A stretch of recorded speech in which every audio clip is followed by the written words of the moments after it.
when you're driving round corners, you have to slow down. I mean, really slow. Oh, Wiggy? Hi there. You haven't seen Wiggy, have you? She was just there a moment ago, and now she's disappeared. Woo! Oh, spooked you, spooked you. Wiggy, don't do that.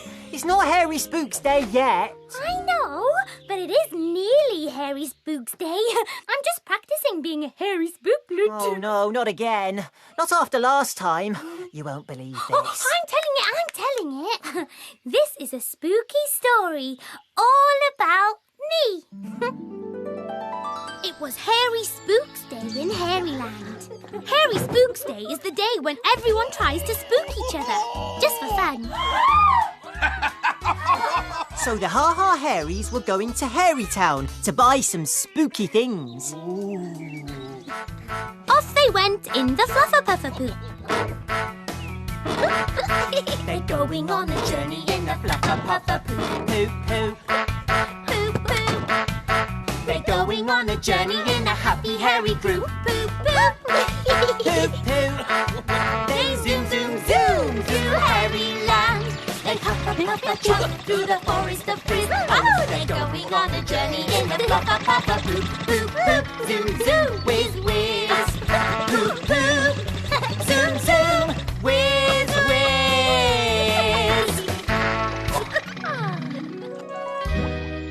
But up on the hill at Chateau Shampoo, someone was bored. Can you guess who? Boris, boo-hoo, what's he gonna do-hoo? Boris didn't like Hairy Spooks Day, so he decided to stay in his factory. We were watching him from our hidey pipes. Boris Boohoo is no fun, is he? Nope, he's just mean and lazy and jealous and greedy. He'll never change, not in a million hairy years. He might, though, if he met a hairy spooklet and they told him to change. That's never going to happen. You do know hairy spooklets don't actually exist. Are you sure, Quiff? Huh? So there we were in the factory, watching Boris sleeping, which was quite boring, when suddenly... Woo! Boris woke up. He couldn't believe his eyes. What was that? Surely it wasn't, or was it? Yes, this was the day Boris met a hairy spooklet. Only it wasn't really a hairy spooklet. No, it was me, hiding under a cloth. No, stop. And then Wiggy started to talk like a hairy spooklet. She was trying to get Boris Boohoo to change his ways. First, she told Boris he had to stop pretending to be other people and throw away all his disguises. Boris didn't like that idea one hairy bit. You know how he loves his disguises. Ba-da-ba-da!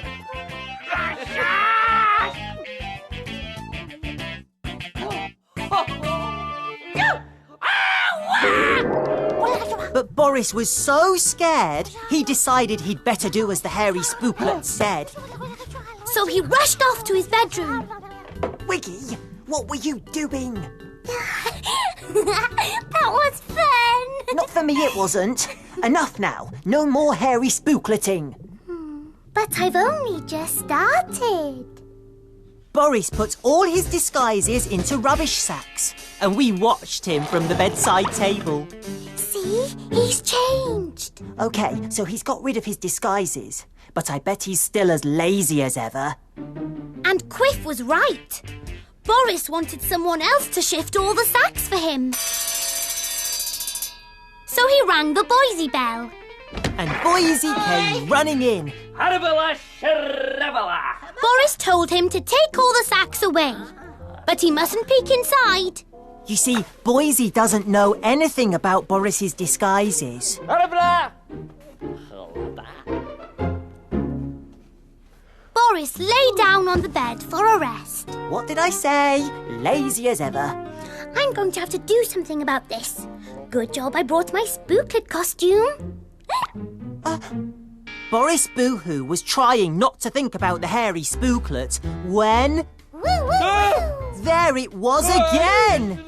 Oh no! Now Wiggy was telling Boris to stop being so lazy. No more making other people do all the work.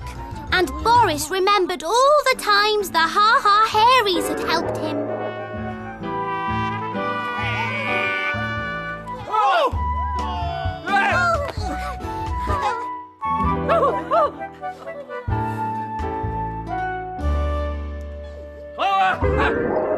Boris knew he had to do as the hairy spooklet said, or he'd never get rid of her.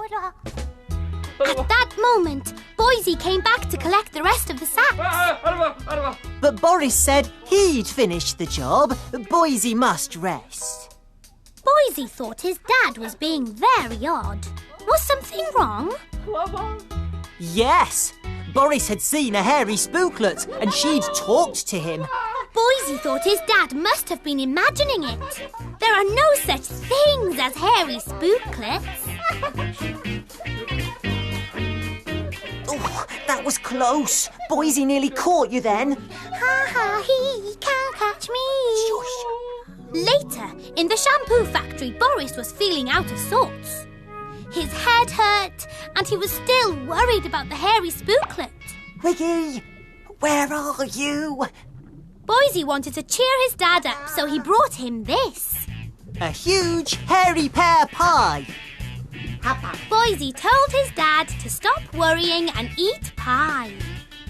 Boris picked up the hairy pear pie and was about to take a huge, greedy bite when Wiggy did this. Woo! The hairy spooklet told Boris to stop being so greedy. He must give his hairy pear pie to the Ha Ha Hairies. This was the hardest thing of all for Boris. You know how he loves hairy pear pie.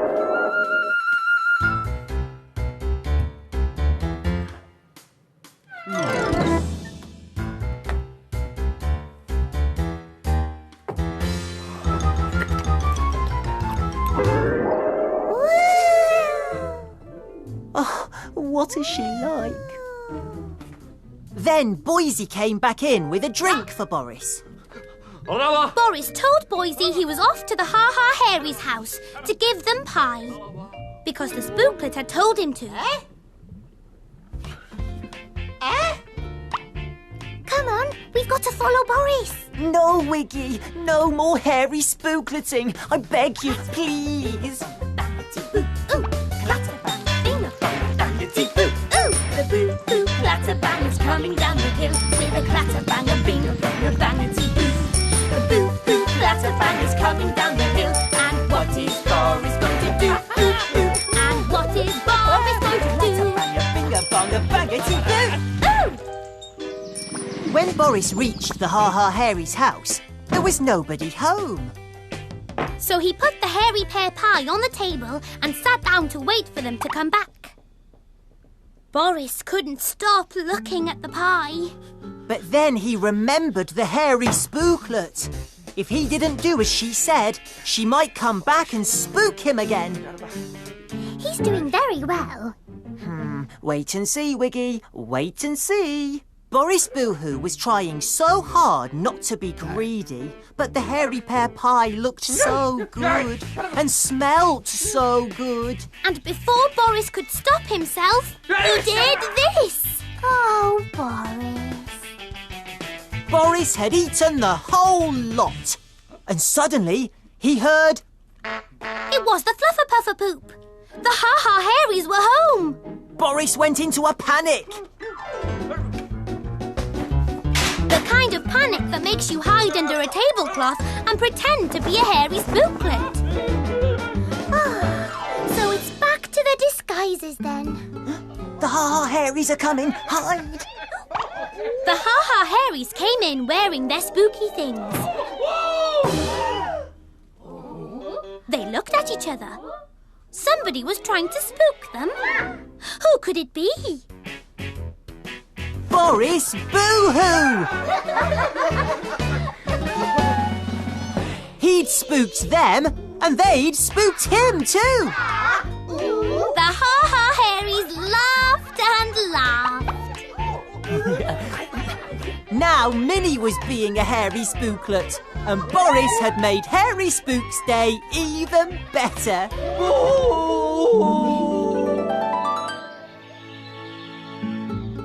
It's a shame the hairy spooklet thing didn't work, Wiggy. It nearly did, though. He nearly almost changed a bit. I should try again. No thank you, Wiggy. You're enough trouble being a hairy fairy. Wiggy, not again. It's not going to work. I already know you're not a hairy spooklet. You're not even wearing a hairy spooklet costume. Wiggy, can you stop now? Please. It's actually getting a bit boring. You're just dead.